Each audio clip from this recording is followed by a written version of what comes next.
famantarana atolotry ny fiangonana Jesosy mamonjy.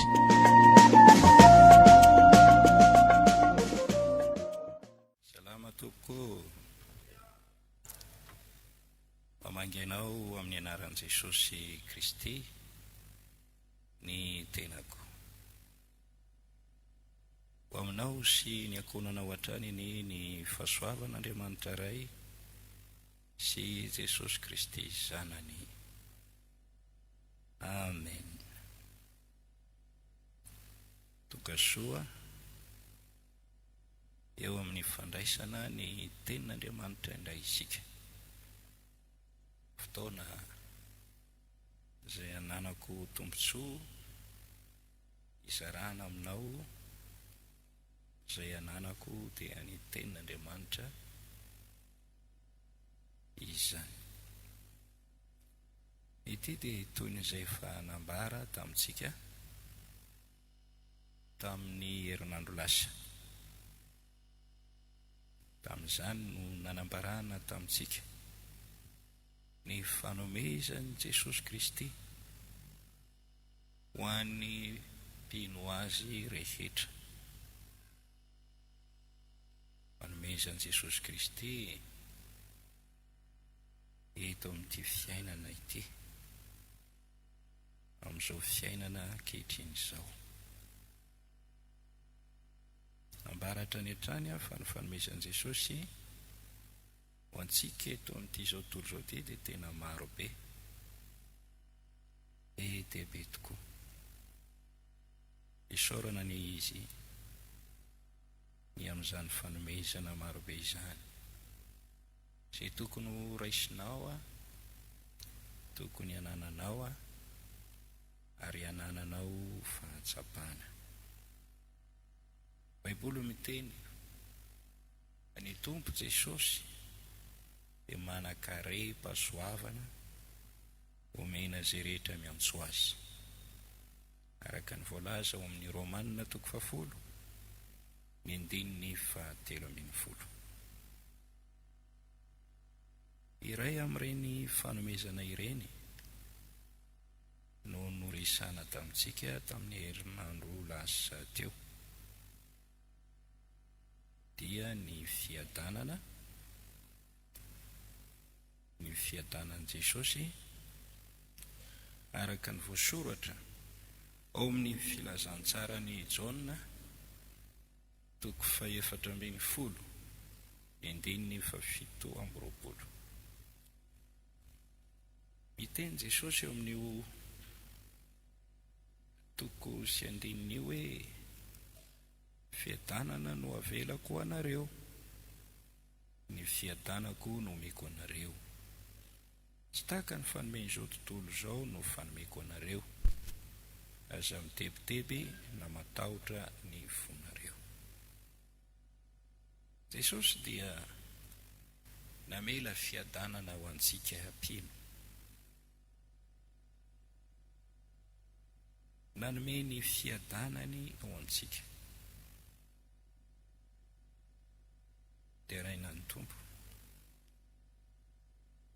Tsy izany ve ny voalaza eo amin'ny Jaona 4:17. Fiadanana no avelako anareo, ny fiadanako no omeko anareo. Tsy tahaka ny fanomen'izao tontolo izao no fanomeko anareo, aza mitebiteby na matahotra ny fonareo.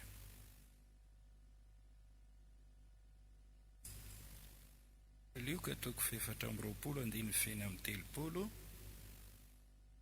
Rehefa niaona tamin'ny mpianana izy dia manonona ny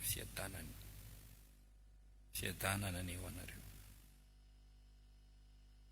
Jaona 2:20 dia miverina indray fiadanana ny eo anareo.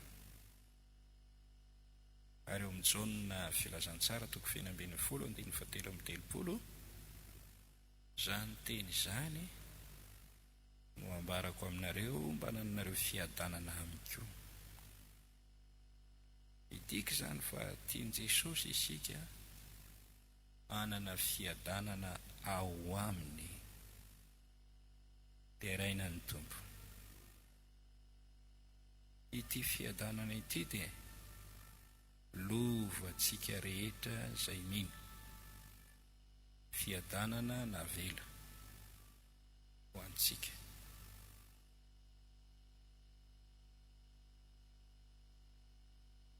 Tsy hoe nametraka volabe amakarena ny tompo, fa ny fiadanany no navelany ho antsika.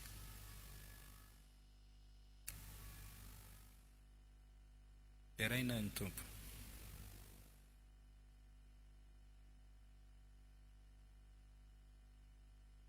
Ny mpino resany eto dia ireo olona izay fa no amasinina no ny finoany an Jesosy, ary ireo no nandray ilay fiadanana voatonin' Jesosy ary tonga manam-piadanana. Fiadanana tsy ailazaina io, fiadanana voarain'ny fo, ny fanahy, ny saina aman'eritreritra, fiadanan'ilay olona ao anaty. Mihoatra no ny fahalalana rehetra io, hoy Paoly ny Filipianina, toko 4 ny andininy 7. Anio isika dia mbola hiresaka misimisy kokoa momba n'ity fiadanan' Jesosy Kristy tompo ity. Fiadanana nomen' Jesosy, fiadanana navelan' Jesosy. Fiadanana inona moa izany? Fiadanana tahaka ny ahoana?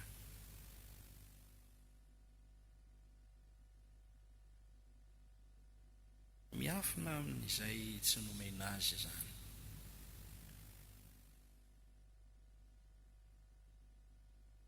Tsy misy koa mahay mandray izany raha tsy izay nomen'Andriamanitra izany. Ray mandeha dia gaga ny olona nahita n'ity zanak'Andriamanitra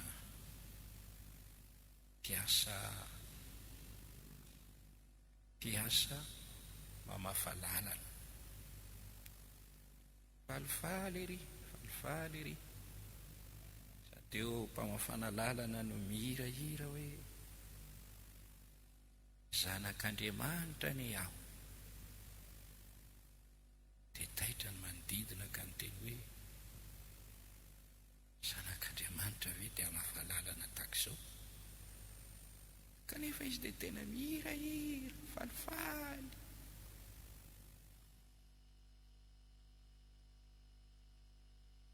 Miafina amin'izay tsy nomena azy izany fiadanana izany.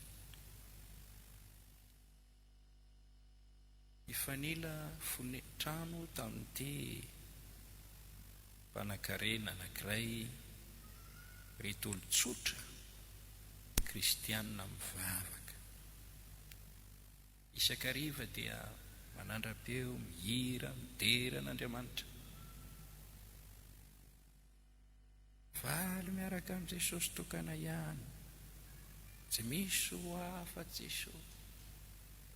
Mihira ny fanantenana hoe rehefa ntsoina ny anarana, ho any koa aho reny. Tsy dia manahoana loatra ny trano izay hipetrahan'izy ireo. Raha mifijery azy dia olona sahirana fijery azy ety ivelany, nefa rehefa mandinika ny fifaliana hita eny amin'ny soritra ny endriny ianao dia olona milamina, manam-piadana ao anatiny. Ka tsy naharitra ilay mpanan-karena ny fanila bodirindrina tamin'izy ireo izay tsy manam-piadanana dia nanantona ka nyresaka. Gaga izay ozy rehefa miaino ny hiranareo ary ohatran'ny nentanentana ny fonareo milaza ny fahasambaranareo, dia nijoro vavolombelona ireo hoe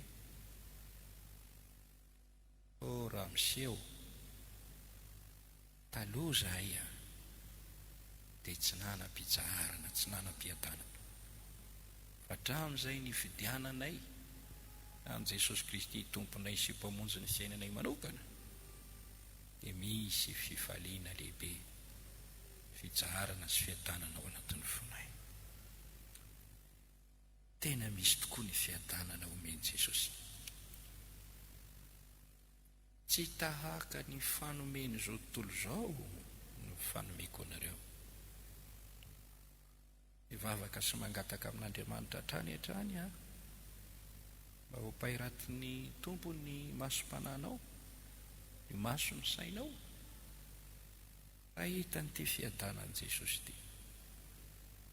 Ho ahitsin'Andriamanitra ny lalanao, ahita n'ity fiadanan' Jesosy ity.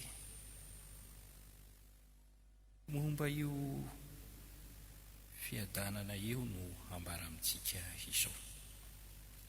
Izay ambara eto dia toy ny izay fanambara teo aloha. Ny fiadanan'i Jesosy izay omeny antsika dia ny fiainan'i Jesosy Kristy tompo mihitsy. Sitona ny saintsika ihany fa mahita olona anankiray itsika, everitsika fa olona sambatra tompon'ny fiadanana,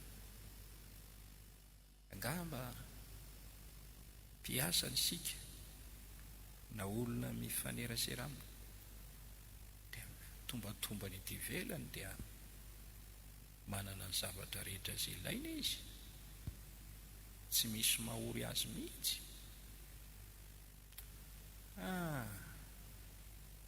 Raha ry zareo reo aloha hoy ny mpitazana, olona sambatra izay notahian'Andriamanitra mihoatra noho ny hafa, izao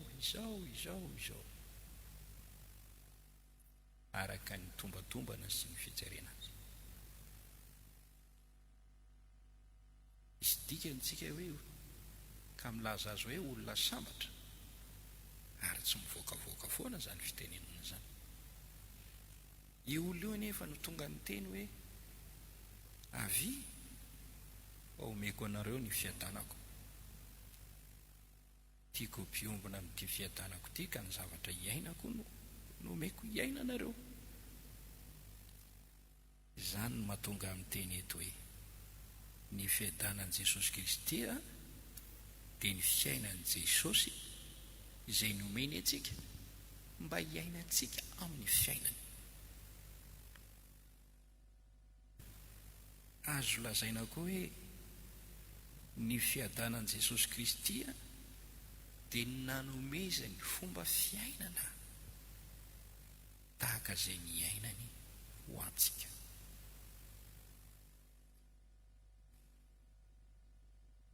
Teraina ny tompo, ny fiadanana zany anie fiainana anie izany, fiainana izany, hoy ao aminao hoe fiainana izany. Dia averiko indray, amafisiko indray, ny fiadanan'i Jesosy Kristy dia ny fiainan'i Jesosy amin'ny maizy azy no nomeny antsika ny fomba fiainany. Tsy ny maty akory no azo lazaina hoe miada, inona tsony moa ny vatana maty nga inona tsony, misy fahatsapana ninninona, tsy mahatsapa hoe mangatsiaka na mafana, tsy miteny, tsy mihinana, tsy misotro, vatana mangatsika mihinjitra,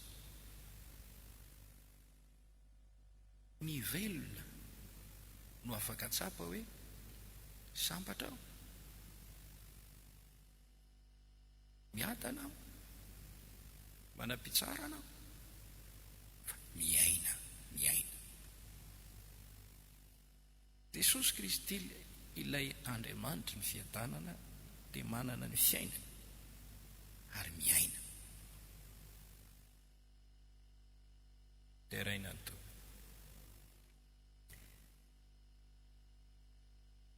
Taloha ny tian'io ity dia niresaka ny amin'ny hoe fiainan'i Jesosy Kristy fony tety ambonin'ny tany. Teto anio tsika teto aho. Noresahana ny hoe Jesosy sy ny sitrapon'Andriamanitra. Ny fiadanan'i Jesosy ry havana dia ny fiainany tamin'ny fakatoavana ny sitrapon'Andriamanitra rainy. Jesosy Kristy dia nanao ny sitrapon'Andriamanitra rainy ho fafinaretana. Zany faly be mihitsy izy atsiaro sambatra mihitsy amin'ny fanaovana ny sitrapon'Andriamanitra ray. Zany mahatonga azy miteny eo amin'ny Jaona 4:7 manao hoe ny haniko, ny sakafoko dia ny manao ny sitrapon'Andriamanitra ray sy ny mahavita ny asany. Jaona 4:7. Hoy Jesosy taminy, ny haniko dia ny manao ny sitrapony izay nanirakahy sy ny mahavita ny asany. Fa fantatrao moa fa nisy resaka momba ny sakafo teo eo amin'ny 9:30. Ary raha tsy mbola tonga izy hireny dia nangataka taminy ny mpianany ka nanao hoe hano raby eo. Fa hoy izy taminy, manakanina izay tsy fantatrareo aho. Dia niresaka ny mpianatra ka nanao hoe misy olona nitondra zavatra ho haniny vare. Hoy Jesosy taminy, ny haniko dia ny manao ny sitrapony izay nanirakahy sy ny mahavita ny asany. Nataon'i Jesosy fafinaretana mihitsy zany atao hoe manao ny sitrapon'Andriamanitra zany. Halleluja. Fiainana ho an'i Jesosy mihitsy ny manao ny sitrapon'Andriamanitra. Io ny sakafony. Ny mahavita ny asan'Andriamanitra, io ny sakafony. Fahasambarany mihitsy ny manao ny sitrapony ray. Jaona 1:7.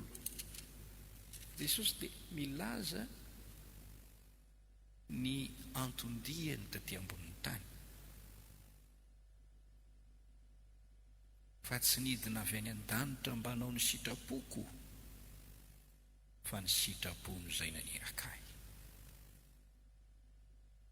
Nidina avy any an-danitra Jesosy tonga tety ambonin'ny tany tsy hanao ny sitrapony tenany, fa ny sitrapony ny rainy izay naniraka azy. Ary eo amin'ny Jaona 2:20, ny 2:20 zafady, dia niteny Jesosy manao hoe izaho dia manao ny sitrapon'Andriamanitra mandrakariva. Manao ny sitrapon'Andriamanitra mandrakariva. Jesosy tsy andininy anankiray milaza izay hoe izaho manao ny sitrapony mandrakariva. any amin'ilay teny hoe tsy amela horery izy satria izaho manao ny sitrapony mandrakariva. Miaino ao mandrakariva Andriamanitra eo amin'ilay jaona nyvaketsika teo, fa amin'ny teny hafa dia misy teny manao hoe izaho manao ny sitrapony raiko mandrakariva. Hebreo 10 hitanao ao, raha niditra tamin'ity fiainana ambony tany ity izy, tia ho tonga ao amin'ny horonam-boky hanao ny sitraponao Andriamanitro. Terain'Andriamanitra. Halleloja. Mitaonanao ary aho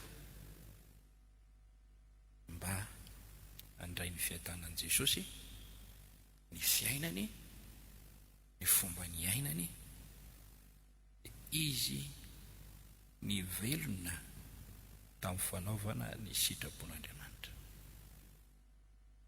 Na iza olona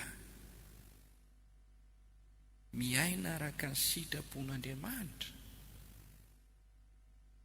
dia ho sambatra, mahatsiaro sambatra ny mpivavaka rehetra, ny mpino rehetra, ny mpanaradian'i Kristy rehetra, ny mpanompon'i Kristy rehetra, izay miaina araka ny sitrapon'Andriamanitra.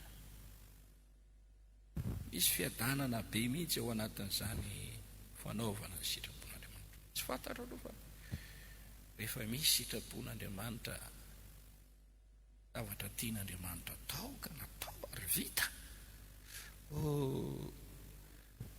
tsy haiko mihitsy ny fidebodeboky ny fifaliana ao anaty ao, mampilamina.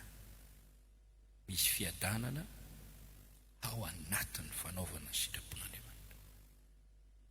Fa mifanohatra amin'izay kosa ny trangan-javatra miseho amin'ny fiainana raha diso ny fanaovana ny sitrapon'Andriamanitra ny olona.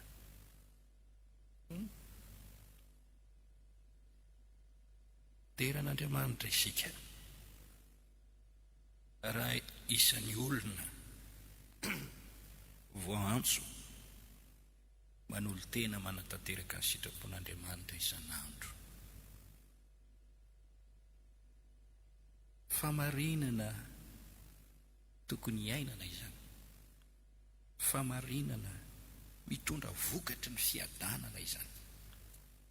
Zao no voalaza ny soratra masina amin'ny bokin'ny Isaia 2:30, iteny an'izao teny zao. Isaia 2:30, ny 9:10 dia toizantsika: mandra-pandatsaka ny fanahy avy amin'ny avo amintsika, ka ny hevitra tonga samavokatra, ary ny samavokatra ho iverina ho ala, ary toetra any an'hevitra ny rarina, ary ny famarinana onona ao amin'ny samavokatra. Ny asan'ny famarinana ho fiadanana, ary ny vokatry ny famarinana dia ho fiadanana sy fananana antoka mandrakizay, ary ny oloko hitoetra ao amin'ny fonenana mandry fahizay sy ao amin'ny fialan-tsasatra feno fiadanam-po. Ny famarinana, io ny sitrapon'Andriamanitra tian'Andriamanitra iainantsika. Raha miaina amin'ny famarinana isika dia manatanteraka ny sitrapon'Andriamanitra. Teraina ny tompo, tokony ho fiainanao zany, iaina amin'ny famarinana izany.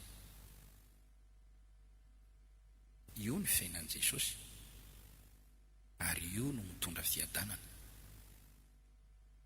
Manam-piadanana izy satria iaina tamin'ny sitrapon'Andriamanitra. Ny tena kristianina marina ane, izay manana an' Jesosy eo amin'ny fiainany, dia tsy hainy zany hoe miaina any ivelan'ny fanaovana ny sitrapon'Andriamanitra zany. tsy mahazo aina mihitsy izy rehefa tsy ao amin'ny sitrapon'Andriamanitra. Ary mahatsapa izy fa rehefa tsy milamina, tsy mahazo aina, dia mandiny tena aingana izy hoe tompo inona ny tsy mety, fa maninona no tsy milamina. Fa tsy hainy zany hoe mivelona ny ivelany sitrapon'Andriamanitra. Tena mahay manao ny sitrapon'Andriamanitra ny olona nateraka indray. Tiany io sitrapon'Andriamanitra io, mamantatra n'io foana izy amin'ny fiainany, ary miteny izy hoe ho atao any ny sitrapony tompo, atao any ny sitrapony tompo. Zay foana ny azy zay.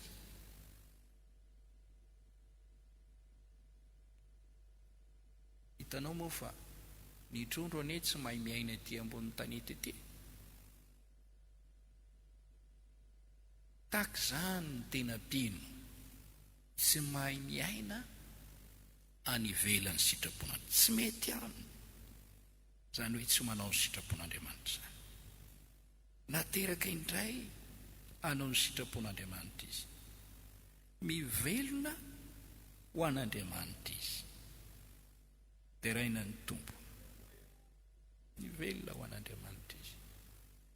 Ao amin'ny Petera voalohany, toko voalohany, ny andininy 7, isaorana ny Andriamanitra sady rainy Jesosy Kristy tompontsika, izay niteraka antsika indray araka ny haben'ny famindrapony ho amin'ny fanantenana velona tamin'ny hitsanganan'i Jesosy Kristy tamin'ny maty, ho amin'ny lova tsy mety simba, tsy misy loto, tsy mety levina, voatahiry any an-danitra ho anareo, izay arovany herin'Andriamanitra amin'ny finoana ho amin'ny famonjena efa vonona seho any am-parany, izany ravoravonareo na dia mpalelovina vetivety ankehitriny amin'ny fakapanahy maro samihafa aza ianareo, raha tsy maintsy isa mba ho hita ho fiderana sy fankalazana ary voninahitra amin'ny fisehoan'i Jesosy Kristy ny fisantoetra ny finoanareo izay tsara lavitra noho ny volamena mety ho simba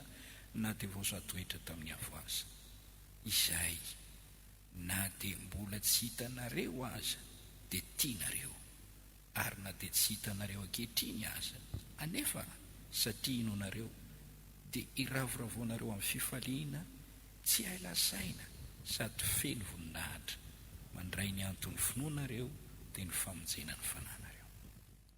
Nateraka ho amin'ny fanantenana velona ny tena kristianina, nateraka ho amin'ny lova tsy mety simba, tsy misy loto, tsy mety levina, voatahiry any an-danitra ho azy, mitondra firavoravona be, fahasambarana amin'ny fiainany izany.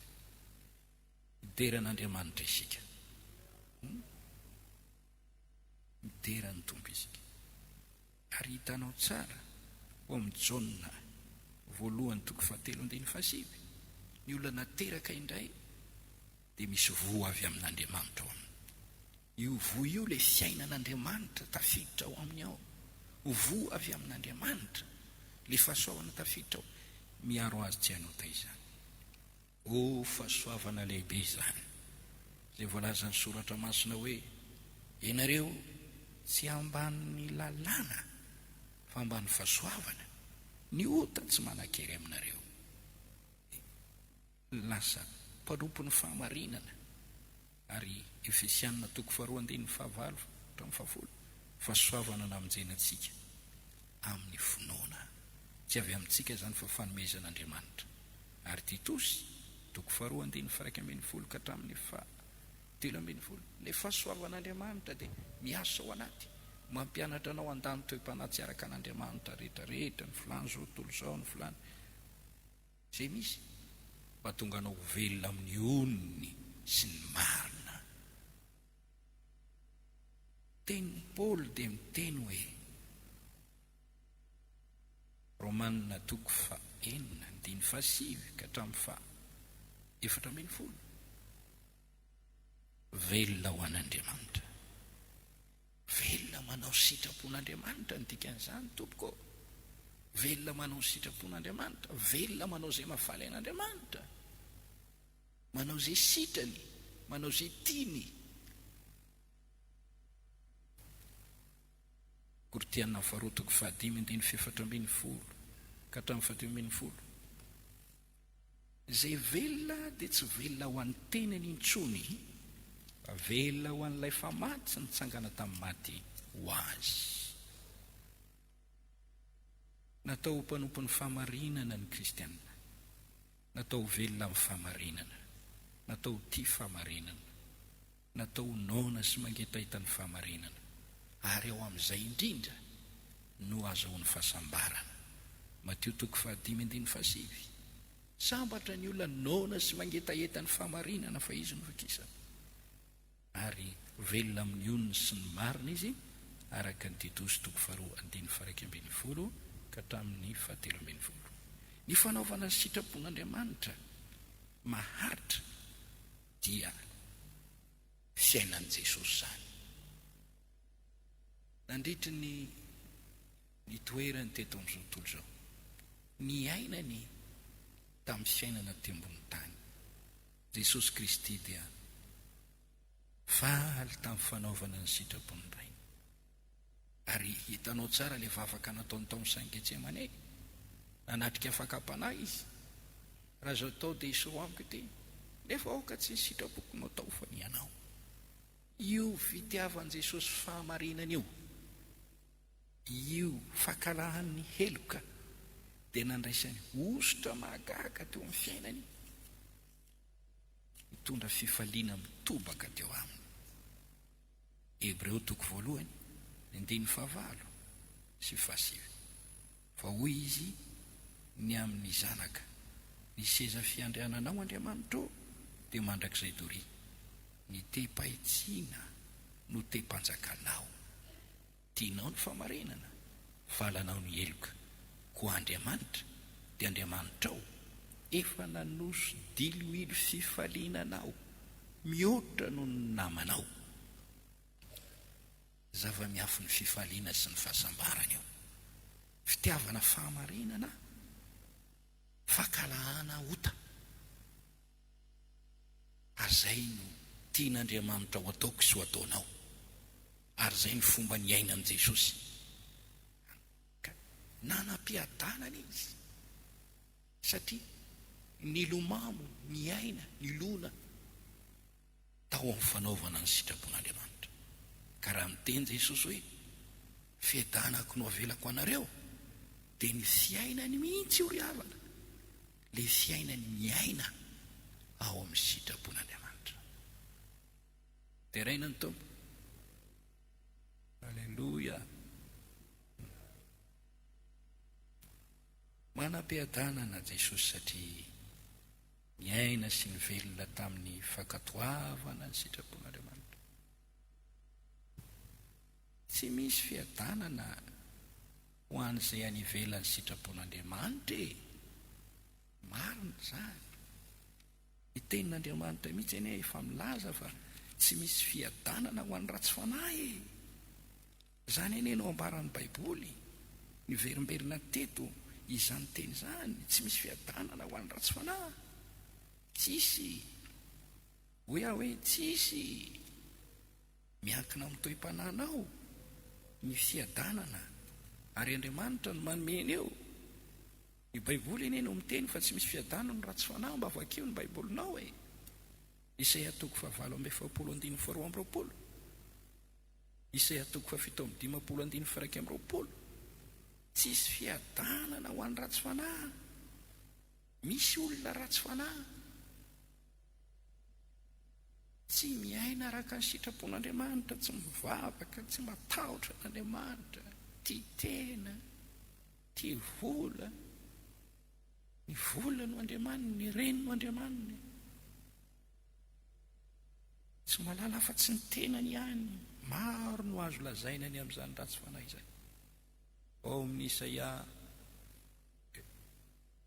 7:15, ny ratsy fanahy ozy izy dia misamoaravoara ary mamoaka loto sy fotaka. Zany no ambaran'ny baiboly. Zero tsara eo amin'ny Isaia 7:20. Fa ny ratsy fanahy dia tahaka ny ranomasina misy amboaravoara tsy mety tafatoetra, ka ny ranony dia mamoaka loto sy fotaka, ary tsy misy fiadanana ho an'ny ratsy fanahy ho Andriamanitra. Dia nio kely ny fiainanao. Misy kilasy ny olona miaina eto ambonin'ny tany, na varam-pianarana, na mpanan-karena, na bato tsy nahita fianarana, na barbarianina, na skitianina, na andevo, na tsy andevo, na andrina, na iza. Samy ahitana faratsiam-panahy avokoa, na ny olona atao hoe farany ambany sy ny olona ny atao hoe farany ambony. Tsy hoe ny faratsiam-panahy dia ho an'ny olona ambany ihany, fa mety ho an'ny olona ambony koa izay heverina ambony. Tsy hoe ny faratsiam-panahy dia ho an'ny olona mantra ihany, fa mety ho an'ny mpanan-karena koa, mpanan-karena nefa ratsy fanahy. Mametsifetsy olona ohatra, tsy manome karama araka ny tokony ho izy ohatra, mamaly ny karama ny mpiasa ho aminy ohatra. Tsara fanahy ve izany? Ratsy fanahy izany? Misy koa ny olona mahantra ratsy fanahy. Tsy miankina amin'ny hoe volon-koditra ny hatsara-panahy, hoe rehefa fotsoditra dia tsara fanahy daholo. Tsy hoe rehefa mainty-hoditra dia tsara fanahy daholo. Misy ny ratsy fanahy. Ny olona tsy mino an'Andriamanitra ve dia ho tsara fanahy? Tsy. Olona misy devoly ve dia ho tsara fanahy? Ka ny fanahy ratsy aza no ao aminy, mitoetra ho aminy, manapaka eo amin'ny fiainany. Jesosy miteny ny tsara fanahy izy dia mamoaka rakitra tsara avy ao anatin'ny fony, fa ny ratsy fanahy dia mamoaka rakitra ratsy avy ao anatiny. Zany no natonga azy miteny hoe avy ao anatin'ny olona ny voan'ny sain-dratsy, ny voan'ny fijangajangana sy ny sisa avy ao anatin'ny olombelona, le tahiry ao anaty, le fahalovana ao anaty, simba ny fony sy ny sainy, ratsy fanahy.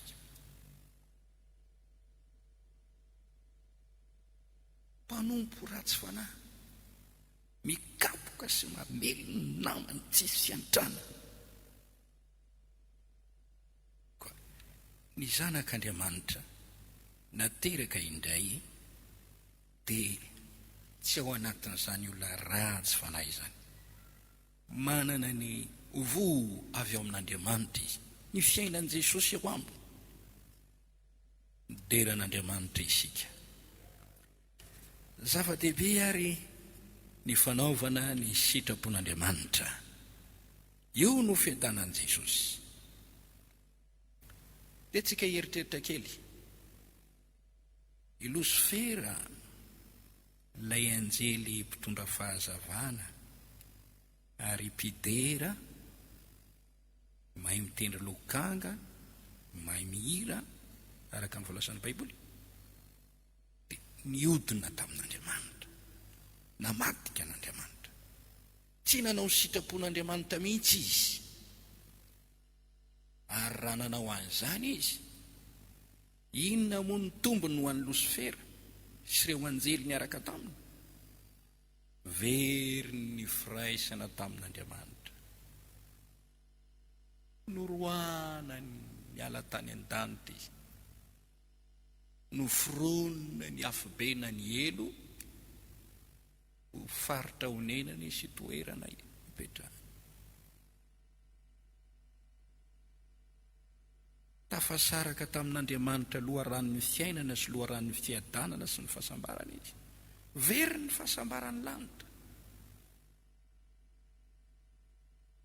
Ny devoly Satana dia tsy milamina mihitsy mandraka androany. vakio tsara Matio 2:12 ny andininy 7:13 mivoaka amin'ny olona ny fanaratsy dia mitady rano fa tsy nahita, mitady fitsaharana fa tsy nahita. Ny devoly manana filana rano satria mahay ny afo ny elo,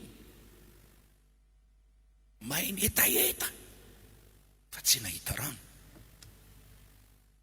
Mitady fitsaharana satria tsy manam-pitsaharana. Hitanao zany ao Matio 2:13 ao amin'ny Petera 5:9 mandehandeha tahaka ny liona mierina mitady zay rapana. Ohatrany hoe liona nona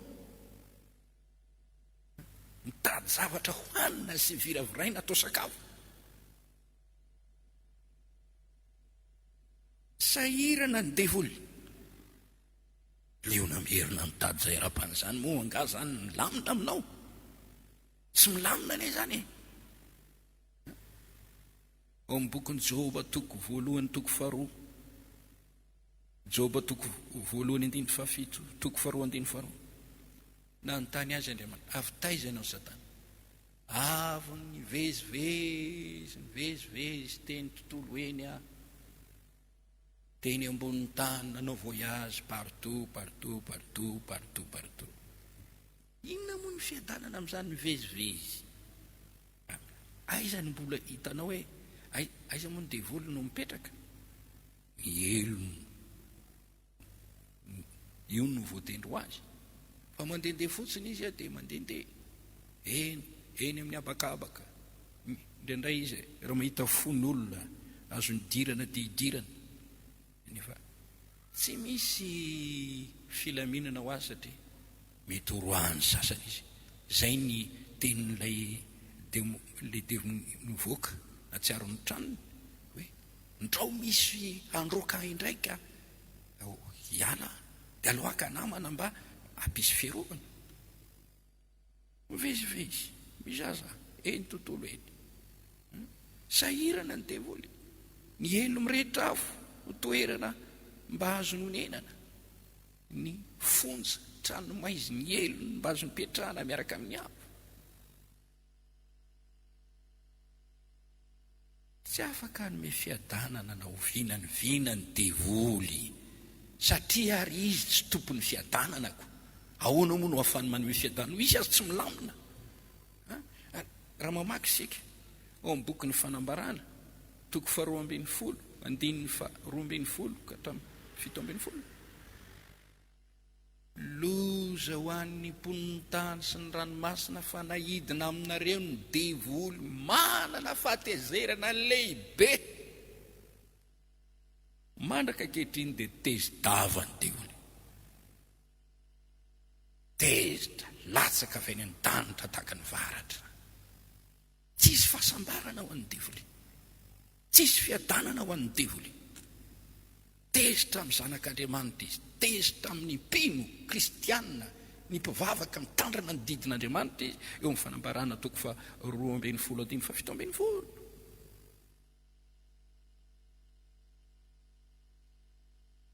Ny devoly dia tsy manana afa-tsy fialonana.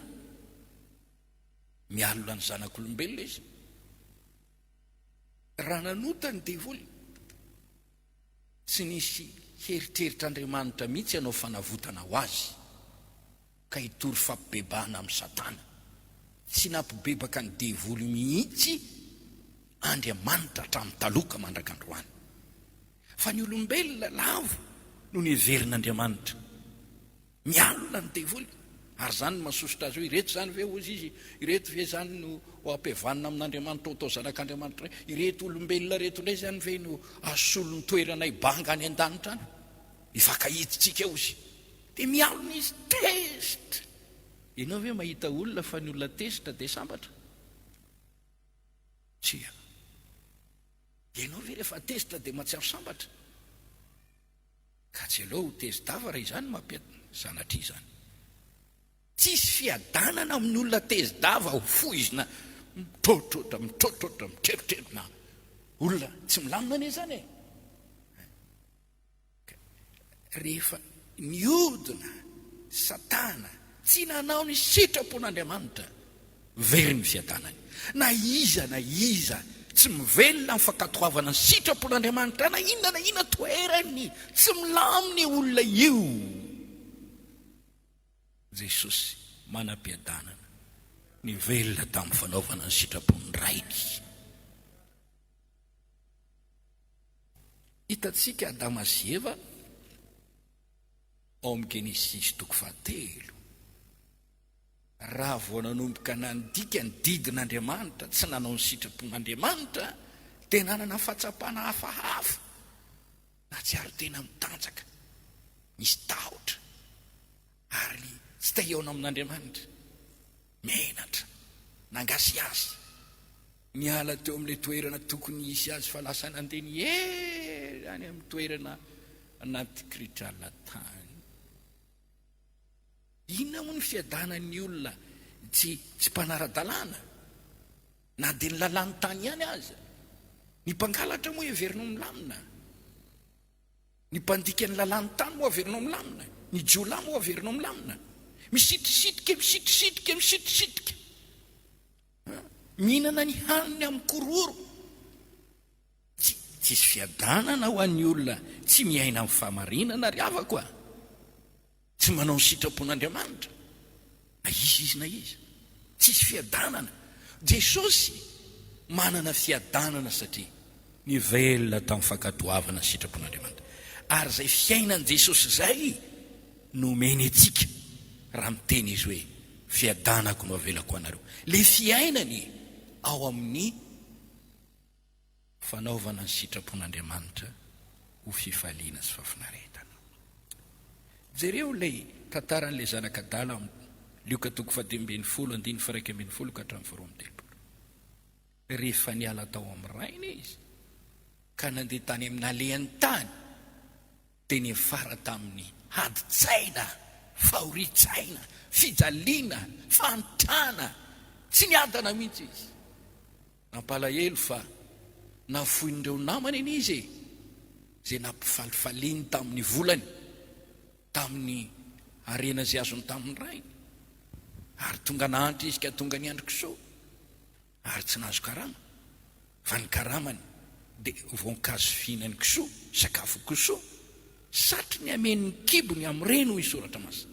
Nahantra indrindra izy ny fisarahana tsy nanarahany didiny rainy sy ny sitrapony rainy, na tonga azy ny dirana favoazana tak'izany.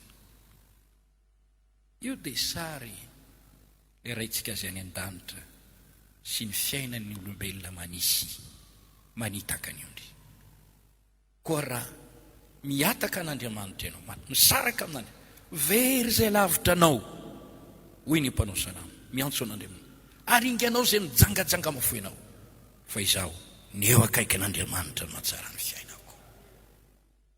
Tsisy fiadanana raha miala amin'Andriamanitra zany, tahaka ny sampam-boaloboka misaraka amin'ny foto-boaloboka izany, tsy maintsy malazo ary mifara miloza. Dia tarika ny fisaitsika, raha misy moa zanaka ao an-tranon'ny ray aman-dreny, miaina amin'izay fiainan'ny ray aman-dreny ao, nefa tsy manantanteraka ny sitrapon'ny ray aman-dreny, mamadika angamba, zanaka mampidi-doza, zanaka tsy manao zay mahafaly ny ray aman-dreny, mivitena ho endrika, mandeha amin'izay herin'ny heritra eny. Ianao ve dia milamina? Fa milamina io zaza io, tsy mikorotana ve ny fieritreretany? Isy fiadanana avy eo anatin'ny fony? Tsia mamono heritreritra fotsiny io, mampangina fotsiny, miodina fotsiny. Aleo zao ny everiko mety, fa misy feo mibitsika ao aminy ao, manameloka azy, manenjika ny eritreriny, nampanakarena sy manorom-ponenana be azy izy, ao foana io fanamelono fieritreretany azy eo. manitsika azy ny eritreriny. Misy fitenenana eto amin'ny Madagasikara hoe aleo enjeny omby masika tsy izay enjeny eritreritra. Tsisy fiadanana. Raha misy hoe mpanompo ny olona ao an-trano ao na mpiasa ao amin'ny orinasa na any amin'ny toerana rehetra izay misy azy ihany ka mangalatra na manao tsy mety, inona moa no fiadanana nany any amin'izany? Ohatra ny filma eo amin'ny foana ireo tantaram-piainana ratsy. Tsisy fiadanana. Raha misy mpivady nanao fanekena tao amin'ny fanambadiana fa hifankaty tsy hifanitsakitsaka nefa nisy tsy nahatoky, dia lasa mamitaka ny vadiny ka mety tsara velatra, dia milamina ve ny eritrerina? Olona materitreritra izany, olona tsy fantatro, efa vomafy voapetaky ny vomamay ny fieritreretany. Fa raha mbola ao koa ny fieritreretana maolona ka mieritreritra, mahatsiaro hoe tsy mety. Tiako tenenina, raha miaina tsy araka ny sitrapon'Andriamanitra ny olona dia tsisy fiadanana ho azy, na mpanompo na zanaka na vady, tsisy fiadanana ho azy. Tsy hanome fiadanana azy mihitsy ny faratsimpanahy ny ota ataony, ikorotana ny eritreriny, anameloka ny fony, mitondra tahotra sy tebiteby izany.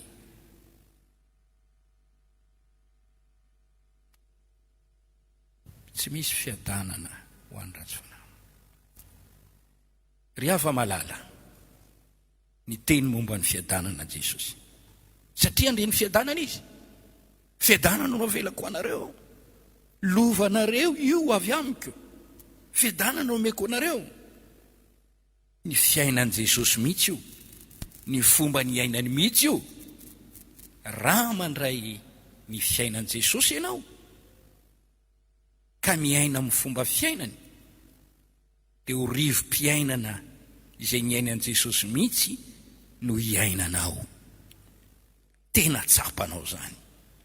Dia raina ny tompo, ray amin'izany ny fanaovana ny sitrapon'Andriamanitra ho fafinaretana. Jesosy ny mpampianatra antsika, itsika ny mpianana. Jesosy ny modely, Jesosy ny fitaratra. Aoka isika andray ny fiadanany amin'ny fanaovana ny sitrapon'Andriamanitra.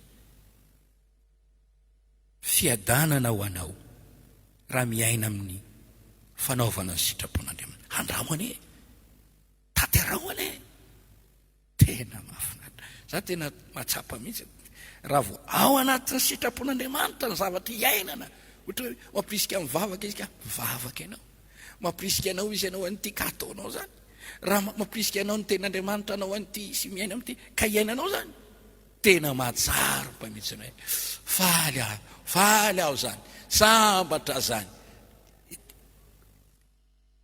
Tena misy fiadanana, tena misy fiadanana, tena misy fiadanana, tena misy fiadanana amin'ny fanaovana ny sitrapon'Andriamanitra. Ankehitriny ary le fiadanan' Jesosy, tosiny hoe ahoana ry any tsy miadana, ahoana ry any tsy tsapako kory zany, ohatra ny tsy marina ka ny ten'Andriamanitra. Azafady, dinio kely aloha, movenao miaina amin'ny fomba fiainan' Jesosy, ka manao ny sitrapon'Andriamanitra ho sakafonao ary manolo tena iaina sy velona amin'ny sitrapon'Andriamanitra. Mivavah hoe ho atao any ny sitraponao ny tia-tany ho taky ny any an-danitra. Dia ho ao amin'ny sitrapon'Andriamanitra ianao dia ho sambatra ianao Andriamanitra nome valisoanao amin'ny fanaovanao ny sitrapony. Mampifaly azy ianao ho ampifaliany. Dia raina ny tompo, hitsangana isika hivavaka amin'izao fotoana izao. Raha eo misaotra anao izahay, nentonao teto amin'ity toerana ity, afana indray nandray ny teninao, dia ny teninao izay mampianatra anay ny lalam-piadanana. Fantatray ankehitriny fa ianao tompon'ny fiadanana, manome fiadanana anay, ary ny fiadananao dia ny fiainanao mihitsy. Ampio izay hiaina amin'ny fiainanao, ho faly ao fanaovana ny sitraponao. ampianaro izay tompo anao ny sitraponao mandrakariva ary anao an'izany ho fifalianay sy ho fafinaretanay ho aminay hatrano ny fiadananao. Mivavaka koa aho ho an'ireo olona mbola nivelany sitraponao, atodio re izy, avereno izy, ampio izy hianatra anao sitraponao ry an'olo tena ho amin'izany. Fa raha manao izay mahafaly anao izay dia ho ampifalianao indrindra amasiny ny olona amin'ny teninao, fa ny teninao no famarinana. Amin'ny anaran'i Jesosy naovana izany vavaka izany. Amen.